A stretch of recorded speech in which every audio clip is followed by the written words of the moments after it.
not as simple as that, is it? In the case of a trained teacher, someone going through the College of Education, they would have been into the classrooms at least twice, isn't it? Yes. In the course of their training, you give them the opportunity to go into the classrooms to teach. Yes. As a form of practicals. They do that. Yes, they do 1 semester off-campus teaching practice. I'm very much aware. Yeah, but you introduce them into the classrooms and then ask them to come and write exams just to assess them. Let me explain, because I train teachers, so I understand the system very well. So this is what happens. When you get to level 300, you do micro teaching, what we call on-campus teaching practice. You get to level 400, the first semester, you go out and then do off-campus teaching practice. You come back to campus and finish your final semester.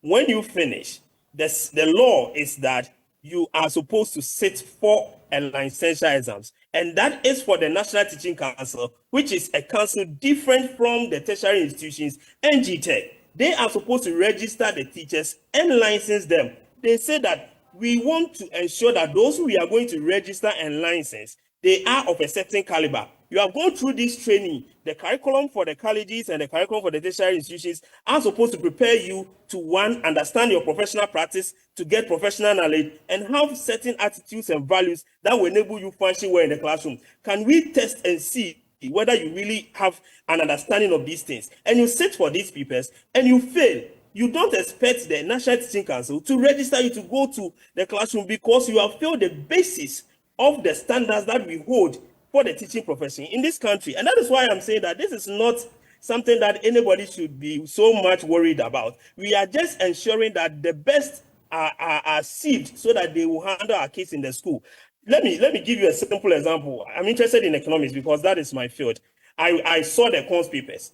In this country, anybody who completes tertiary education might have done at least 6 years of economics, 3 years at the senior high school, and 4 years at the university or the college, at the university. So 7 years understanding of economics, and you cannot state the law of demand, and you want to go and teach who economics. That is something that is not acceptable. So if the person cannot answer basic economics questions, why should you allow such a person to enter the classroom to go and teach people economics? These are the things we need to discuss and be very frank and open with, so that people will understand that this is not something that is just preventing people from going to the classroom, but we need people who can go and teach our case very well.